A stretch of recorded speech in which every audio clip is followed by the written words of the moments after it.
Hello friends, welcome back to my channel. તો આજે આપણે બનાવીશું લારી પર મળે એવા ભૂંગળા બટેકા, ટેસ્ટી, ચટાકેદાર અને ચટપટા। તો ચાલો આપણે રેસીપી જોઈ લઈએ। તો અહીં મેં 1 કિલો જેટલા બટેકાને વોશ કરીને લઈ લીધા છે। એને આપણે પ્રેશર કુકરમાં એડ કરી દઈશું। ત્યાર પછી આપણે એની અંદર 2 ગ્લાસ પાણી એડ કરીશું। આ રીતના નાની સાઈઝના બટેકા લેવાના છે।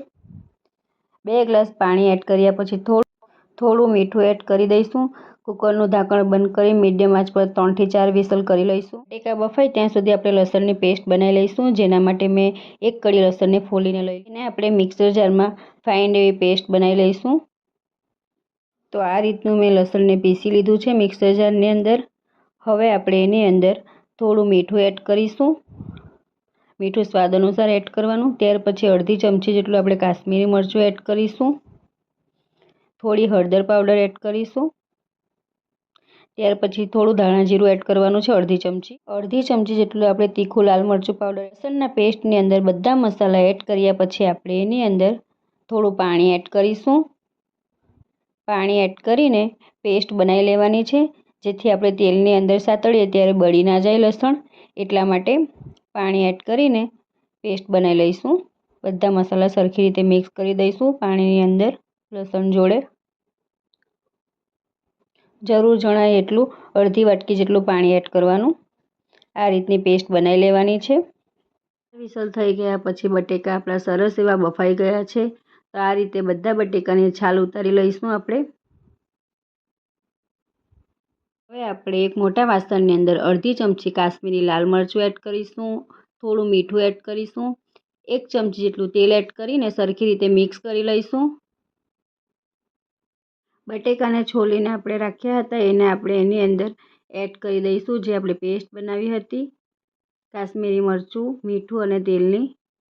બટેકાની ઉપર એક કોટિંગ આવી જાય એટલા માટે આ રીતે બધા બટેકાને આપણે મિક્સ કરી લેવાના છે। સરખી રીતે મિક્સ કરીને થોડી વાર માટે આપણે એને રવા દઈશું, જેથી સરસ એવું બટેકાની ઉપર કોટિંગ આવી જાય।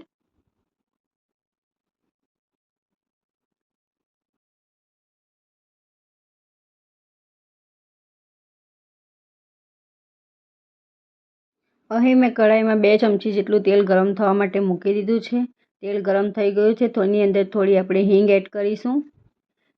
ત્યાર પછી આપણે જે લસણની પેસ્ટ બનાવીને રાખી હતી બધા મસાલા જોડે એને એડ કરી દઈશું અને સરખી રીતે મિક્સ કરીને થોડી વાર માટે થવા દઈશું એને। 5 મિનિટ સુધી મીડિયમ આંચ પર થવા દીધા પછી તેલ સરસ છૂટું પડી ગયું છે। લસણ સારી રીતે સતળાઈ ગઈ છે, એનો કાચો સ્વાદ નીકળી જાય છે। હવે આપણે એની અંદર જે કોટિંગ કરીને બટેકા રાખ્યા હતા એને એડ કરી દઈશું। અહીં બધા બટેકા એડ કરી દેવાના છે।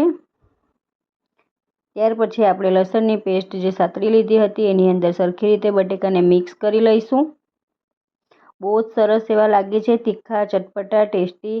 એકવાર તમે પણ આ રેસીપી જરૂરથી ટ્રાય કરજો। ખાવાની ખૂબ જ મજા આવે છે, બાળકોથી લઈને મોટાને બધાને ભાવે એવા। આ રીતે આપણે સરખી રીતે બટેકાને મિક્સ કરી લેવાનું છે ગ્રેવીની અંદર। સરખી રીતે મિક્સ કરી લીધા પછી આપણે થોડો એની અંદર સંચર પાવડર એડ કરીશું। ખૂબ જ ટેસ્ટી લાગે છે।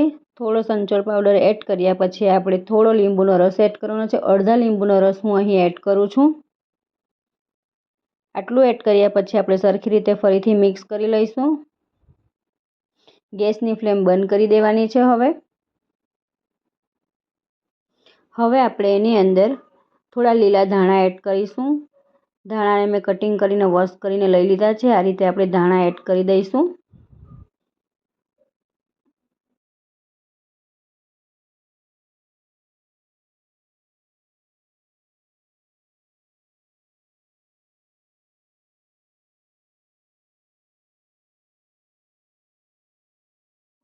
અહીં મેં 100 ગ્રામ જેટલા આ રીતના મોટા ભૂંગળા લઈ લીધા છે। તેલ સરસ એવું ગરમ થઈ ગયું છે। હવે આપણે બધા ભૂંગળાને ફ્રાય કરી લઈશું આ રીતે તેલમાં। આ રીતે આપણે બધા જ ભૂંગળાને ફ્રાય કરી લેવાના છે તેલની અંદર।